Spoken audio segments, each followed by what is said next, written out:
لو عايز كارد، تطبيق اي تي وولت، تطبيق محمله اكتر من 10,000 مستخدم.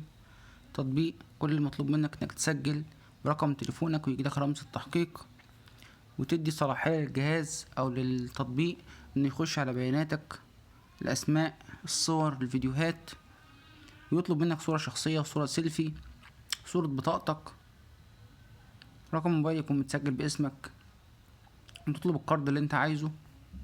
وبعد ما تطلب الكارد للاسف بيقولك تم تحويل الكارد وانت ما تحولكش حاجة، ويبتدي يحسب عليك غرامة التأخير من اول يوم ما نزلت فيه الكارد او نزلت فيه تطبيق.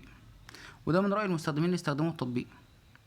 فرجاء من كل واحد عايز ياخد كارد، زي ما قلنا قبل كده، مفيش غير تطبيق كاشات هو التطبيق الوحيد اللي يعني ايه في رقابة عليه من هيئة سوق المال.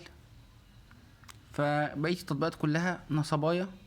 في ناس بيقولوا عايزين منكم مصاريف خدمة، في ناس بيقولك حول لك الفلوس وهو ما حولكش حاجة، وبيحسب عليك غرامة تأخير من اول يوم.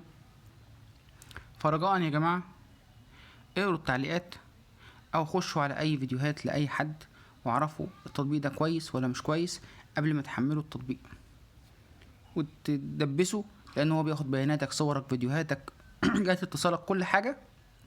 وبعد كده يقولك تم رفض الطلب او تم تحويل الاموال اليك وانت ما خدتش حاجة. وفي ناس للاسف الشديد بيقولك مصاريف الخدمة، عايز كارد ب40,000 جنيه، مصاريف الخدمة 3000 جنيه، 4000 جنيه، يبعت ال4000 جنيه 3000 جنيه. معلش يعني بقى ايه، سامحني في الكلمة يعني بلاش نتكلم خلاص.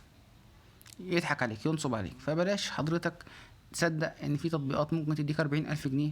ده تطبيق كاشات بيديك من اول 100 جنيه لحد 1500، ده اقصى حاجة دي.